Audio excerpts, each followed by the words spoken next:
यह कहानी है रोहन की, जो एक रात अपने दोस्त की शादी से लौट रहा था। शहर से दूर एक सुनसान घने जंगल के बीच से गुजरने वाली सड़क थी। रात के ठीक 12 बज रहे थे। रोहन की कार की हेडलाइट्स सिर्फ कुछ फीट तक ही रोशनी कर पा रही थी, बाकी सब घना स्याह अंधेरा था।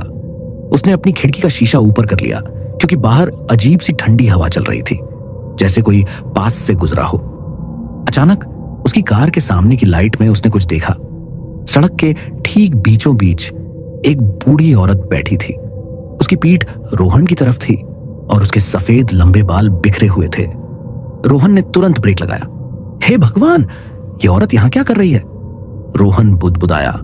वह हॉर्न बजाने ही वाला था कि उस बूढ़ी औरत ने धीरे धीरे अपनी गर्दन घुमाई। रोहन के शरीर में ठंड की लहर दौड़ गई।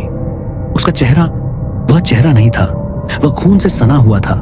आंखें गहरे गड्ढों जैसी थीं और उसके होंठ फटे हुए थे, जिनमें से एक भयानक लंबी मुस्कान निकल रही थी। रोहन ने बिना एक पल गंवाए एक्सीलरेटर पर पैर रखा और कार को तेजी से आगे बढ़ाया। लेकिन जैसे ही वह उस आकृति के पास से गुजरा, उसने अपनी साइड वाली खिड़की से देखा। वह औरत अब सड़क पर नहीं थी, वह कार की खिड़की से सटी हुई थी। उसकी लंबी पतली उंगलियां शीशे पर खरोंच रही थी, जिससे भयंकर चीख जैसी आवाज आ रही थी। रोहन इतना डर गया कि उसकी आंखें खुली की खुली रह गईं। उसने बस आंखें बंद कर ली और चिल्लाया, दूर हो जाओ। उसकी कार पूरी रफ्तार से भाग रही थी।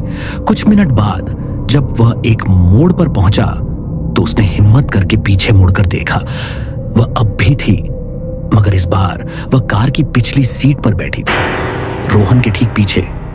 दोस्तों, अभी सब्सक्राइब करें और आगे अब क्या होता है चलिए जानते हैं। उसके सफेद बाल अब उसके कंधों पर फैले थे और उसकी सड़ी हुई बदबूदार सांस रोहन की गर्दन पर पड़ रही थी।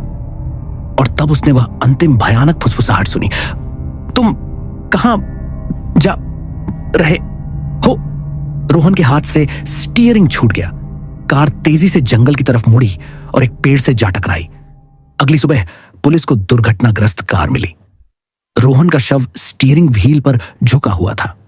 उसके चेहरे पर डर की एक अजीब जमी हुई अभिव्यक्ति थी और कार की पिछली सीट पर एक गहरे लाल रंग के निशान के अलावा कुछ नहीं मिला, जो किसी अत्यधिक लंबी उंगली के निशान लग रहे थे।